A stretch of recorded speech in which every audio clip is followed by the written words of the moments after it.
आपके उद्बोधन के लिए निवेदन। धन्यवाद भाई साहब आपने ये, क्योंकि जब समय होता था तब कुर्सियां खाली रहती। हरिओ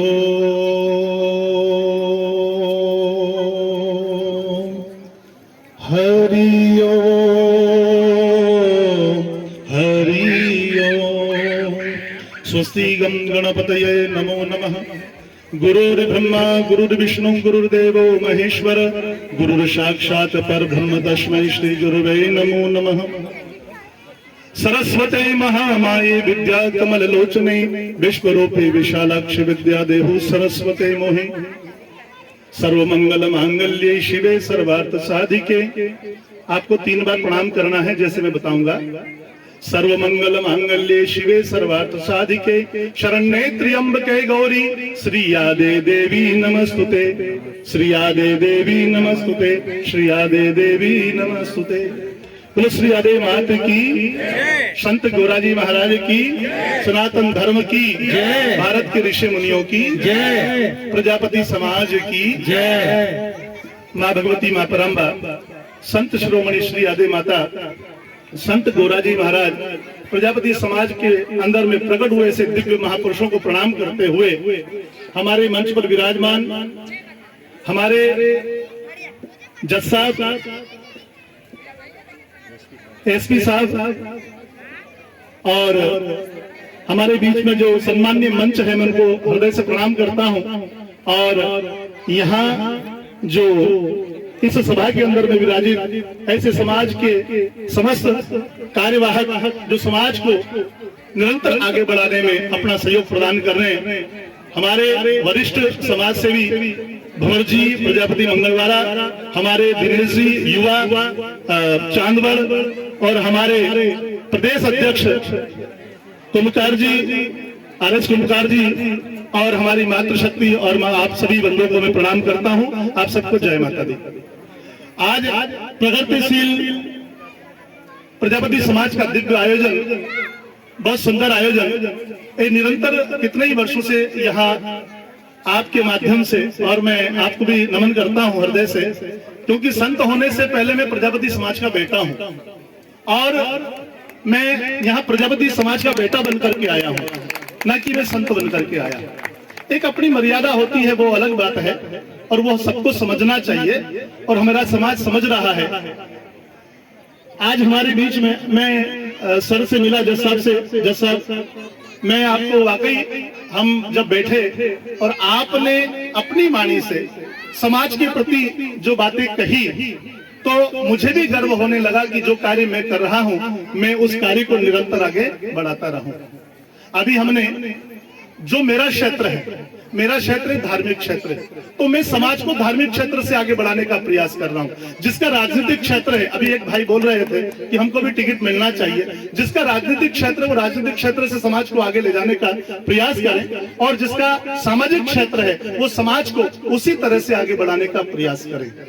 आज इतना सुंदर आयोजन मैं यहाँ भोपाल के अंदर में देख रहा हूँ।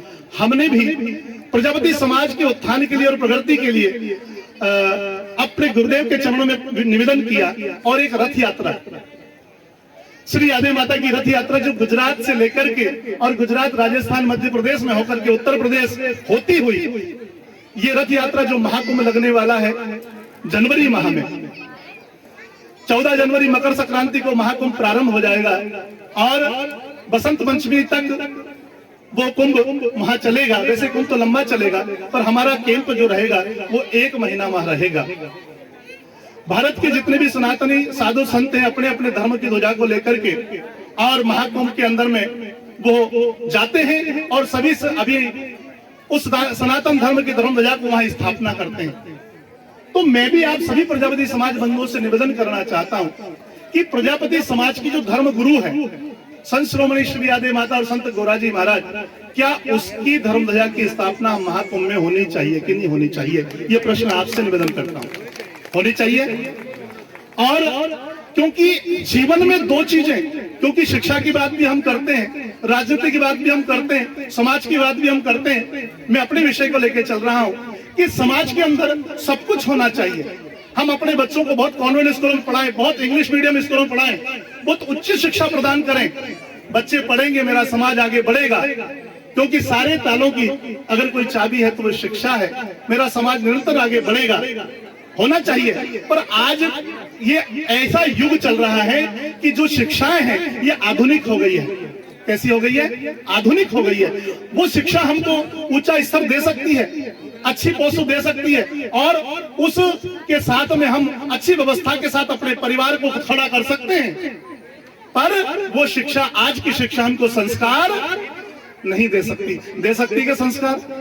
बहनों, आपसे पूछना चाहता हूँ, भाइयों आपसे पूछना चाहता हूँ, आज की शिक्षा संस्कार नहीं दे सकती। आज हमने भी यहाँ श्री यादे माता का चित्र और गणपति महाराज को विराजमान करा करके जो प्रज्वलित करके इस आयोजन को शुभारंभ किया, क्योंकि भगवान के बिना, गुरु के बिना कोई भी कार्य सफल प्रारंभ नहीं हो सकता। मेरी बात को बड़े ध्यान से सुनना, मैं क्या कहने जा रहा हूँ। जीवन में हमारे पास सब कुछ होना चाहिए।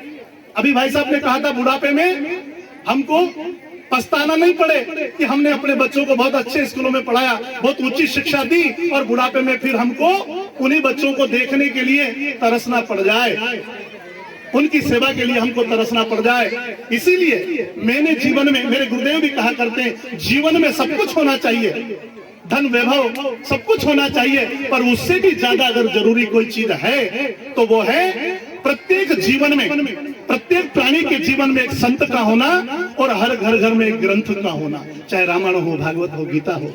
अगर जिसके जीवन में संत होगा और जिसके घर में ग्रंथ होगा, वही परिवार, वही समाज निरंतर आगे बढ़ता जाएगा, क्योंकि उसके पास संस्कार होगा।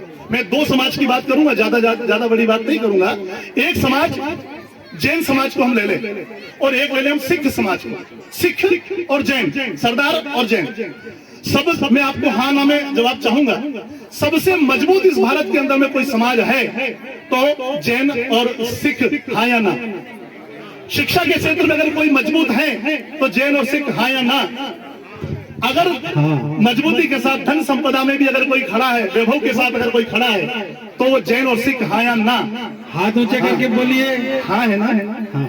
अगर ये समाज आज खड़ा है अपने स्तर के ऊपर मजबूती के साथ और पूरे संगठन के साथ, क्यों? क्योंकि उनके पास में अपना एक गुरु है और अपना एक ग्रंथ है, उसी से उनको संस्कार प्राप्त हुए। चाहे कितना भी बड़ा पद पर आदमी बैठा क्यों ना हो, और चाहे कितना धनाढ्य आदमी क्यों ना हो, चाहे कितना वैभवशाली आदमी क्यों ना हो, जब उनका कोई गुरु आ जाता है तो 2 किलोमीटर दूर से वो नंगे पांव उसको लेकर के अवगानी करके लाते कि लाते? बताइए। बिल्कुल लाते हैं। इसीलिए जीवन में हम दो चीजें चाहते हैं, हमारे घरों के अंदर अच्छी व्यवस्था हो, पर ध्यान रखें कि हम इसीलिए आए हैं कि प्रजापति समाज के अंदर में एक गुरु है, और हमको आज इस दौर में आप देख रहे हो सभी संतों का सम्मान है, चाहे वो रविदास हो, चाहे वो संत पीपा हो, चाहे वो मीरा हो, चाहे वो कबीर हो।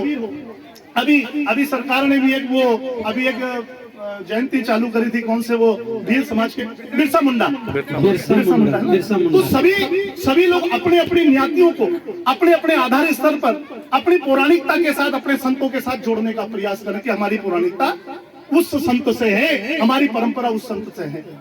तो प्रजापति समाज आज का समाज नहीं है, प्रजापति समाज सदियों से चला आ रहा है। जिस दिन सतयुग का प्रारंभ हुआ था, सतयुग के प्रथम चरण के इलाव्रत खंड के अंदर हिरण्यकश्यप की राजधानी हुआ करती थी गढ़ मुल्तान। उस समय में श्री यादे माता का प्राकट्य हुआ था, और उस श्री यादे माता ने बिल्ली के बच्चों को माध्यम बना के, ये बड़ी बात नहीं कहूंगा, आप सब जानते हो उस कथा को, बिल्ली के बच्चे को माध्यम बनाकर निमाड़े से उसको बचाया था। बिल्ली के बच्चे को माध्यम बना करके एक राक्षस का बेटा, कोई ब्राह्मण का बेटा नहीं था, कोई क्षत्रिय का बेटा नहीं था, एक राक्षस का बेटा जिसका नाम था प्रहलाद, हिरण्यकश्यप का बेटा, एक राक्षस के बेटे को अगर महान भक्त प्रहलाद बनाने का अगर कार्य किया है तो प्रजापति समाज की बेटी ने किया, श्री यादे माता ने किया, तालियों के साथ। तो क्या वो श्री यादे माता का सम्मान मंचों पे नहीं होना चाहिए? क्या सबके हृदय में, सबके घरों में नहीं होना चाहिए? बिल्कुल। संत गोराजी महाराज महाराष्ट्र के भक्त हुए, वो भगवान विठल नारायण के बड़े परम भक्त थे। वो अपना कर्म भी करते और धर्म भी करते। हमको कर्म नहीं छोड़ना, मैं सबको साधु बनने की बात नहीं करता।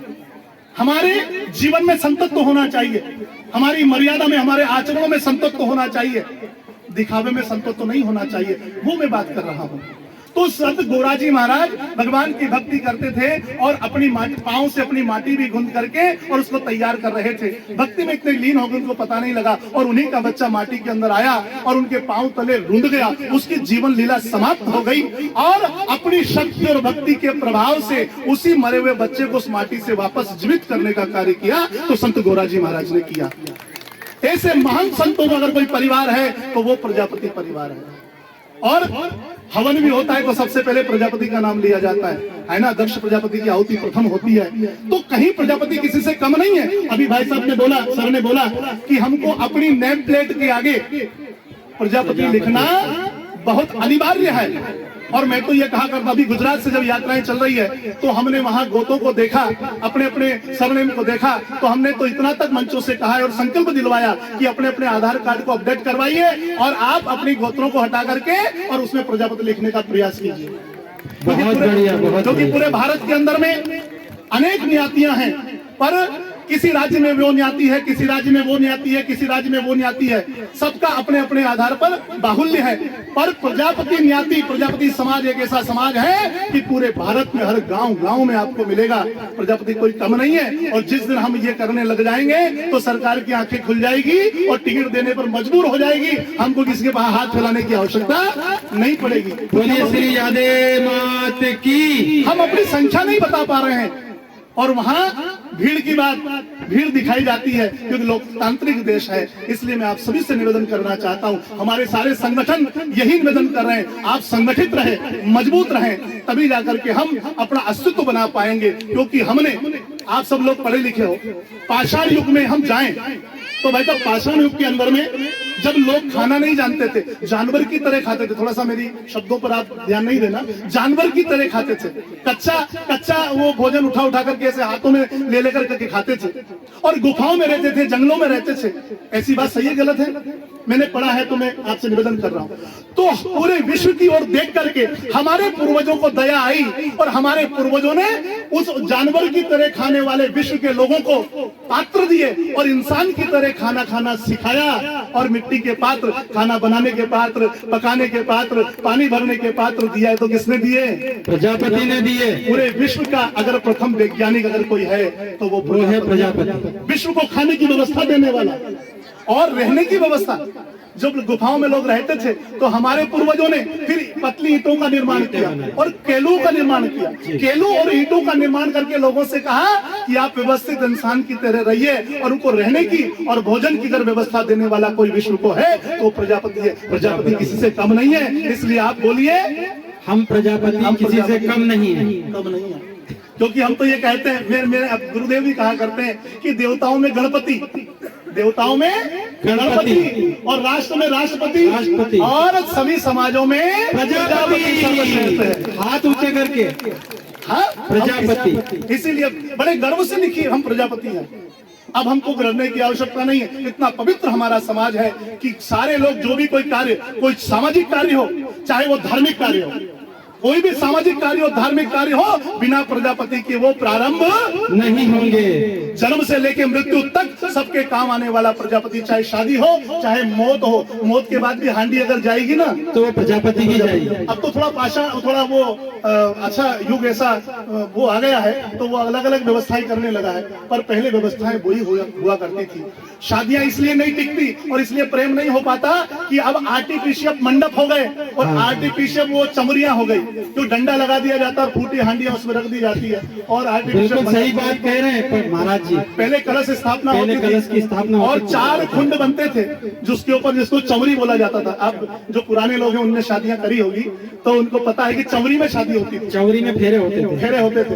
तो आज वो व्यवस्था खत्म हो गई है और हम कौन से युग में चले गए? आधुनिक युग में चले गए। हम सब लोग वीआईपी हो गए ना। क्या हो गए? अपने आप को हमने वीआईपी समझ लिया।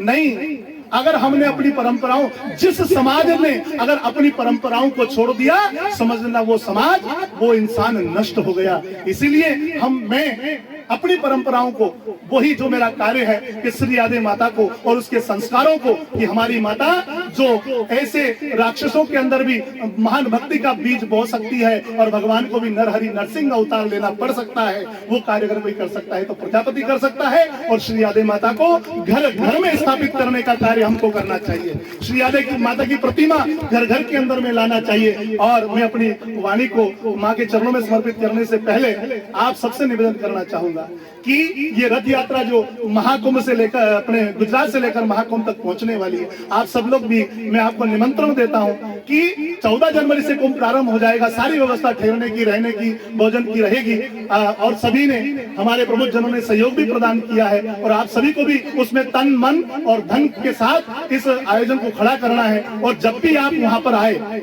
जो भी लोग अपने परिवार सहित आना चाहें, अग्रिम सूचना आप करेंगे तो आपके लिए सारी व्यवस्था होगी। पर एक इस पूरे महीने के बीच में ये रथ यात्रा के समापन, आप श्री यादे माता का जो जन्मोत्सव है, जिस दिन यादे माता का प्राकट्य हुआ था, इस तिथि को याद रखना। और आने वाले समय में वो तिथि पंचांगों के अंदर घोषणा होने वाली है, कैलेंडर के अंदर भी घोषणा होने वाली है, क्योंकि आने वाले समय में जो हमारा जो ये मुहिम है, 31 तारीख को नोट करके रखिएगा, 31 जनवरी 2025 शुक्रवार को श्री यादे जयंती महोत्सव पूरे राष्ट्र का प्रजापति समाज महाकुंभ के अंदर में मनाने वाला है। पूरे राष्ट्र का प्रजापति, जोरदार तालियां। हमने सभी प्रदेशों में, सभी राज्यों में निमंत्रण पत्रिकाएं भेजी है।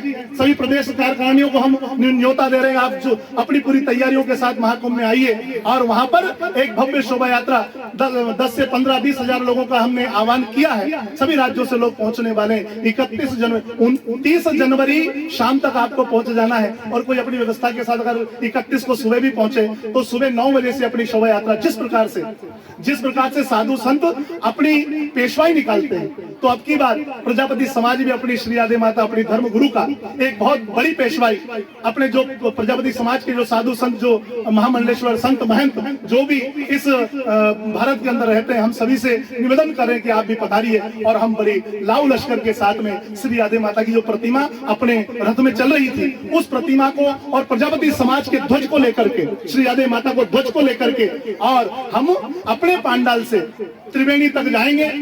1.5 घंटे का जो स्नान, उसमें वो घाट अपने ही लिए रिजर्व रहेगा, उसमें दूसरे स्नान, क्यों प्रजापति समाज वहां जाएगा और वहां स्नान करके माता जी को स्नान कराएगा। और हमने 2 मिनट की प्रार्थना तैयार करी है पूरे विश्व के प्रजापति समाज की समृद्धि, शिक्षा और संगठन के लिए। वो 2 मिनट की प्रार्थना, सारे लोग जल में खड़े रह करके, क्योंकि वो संगम स्थल है और संगम चारों तरफ से सबको जोड़ने वाला। और मैं भी यही प्रार्थना करता हूँ दिव्य शक्तियों से जो ब्रह्मांड के अंदर में जिनकी सत्ता व्याप्त है, कि मेरा प्रजापति समाज भी मजबूत बाद में हो, सबसे पहले संगठित हो जाए। और जिस दिन हम संगठित हो जाएंगे तो सारी संपदा हमको प्राप्त हो जाएगी। तो सबसे पहले हमको संगठन बनाना है, बहुत बिखराव हो गया है। इसीलिए श्री यादे माता का ये दिव्य आयोजन 31 जनवरी 2025 को होने वाला है। फिर महामंच होगा, वापस अपन स्नान करके वापस आएंगे अपने अखाड़े पर। वहां हमने सभी से निवेदन किया है और सभी लोग वहां पहुंचेंगे। उसमें 3 मंच होंगे,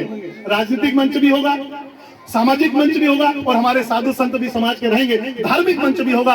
और उसी मंच के ऊपर में हम अखाड़े के कुछ विशेष जो महामंडलेश्वर हैं उनको भी निवेदन कर रहे हैं, वो भी हमारे मंच पर आएंगे। और आप सबकी मैं भाव और प्रेम चाहता हूं इसके साथ। श्री यादे माता को जिस प्रकार से सभी संतों को मान सम्मान मिला है, कोई भी कथाकार आता है तो रविदास की बात सुनाता है, कबीर की बात सुनाता है, मीरा की बात सुनाता है, उसकी बात सुनाता है, इसकी बात, उसने ऐसा त्याग किया। तो क्या प्रजापति समाज के संतों का इस सनातन संस्कृति में कोई त्याग नहीं है क्या? हम जितना प्रजापति समाज का त्याग है उतना त्याग आज तक किसी ने नहीं किया होगा। हम आज तक देते आए हैं, हमने जितना दिया, हमारे पूर्वजों ने जितना दिया, रिटर्न आज तक हमको कुछ मिल नहीं पाया। क्या हमने कुछ पाया? क्या नहीं मिला, किसी क्षेत्र में हमको नहीं मिल पाया। इसीलिए हमारा ये लक्ष्य है कि वहां उस मंच के ऊपर में श्री यादे माता को राष्ट्रीय संत की उपाधि प्राप्त हो, पूरे राष्ट्र में उसका सम्मान होना चाहिए। बोलिए श्री यादे।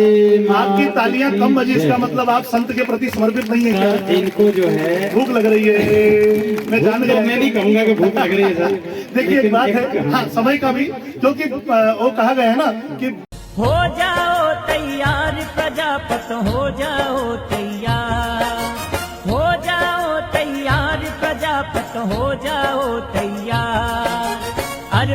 कर दो तन मन धन, समाज सेवा में लगा दो मन,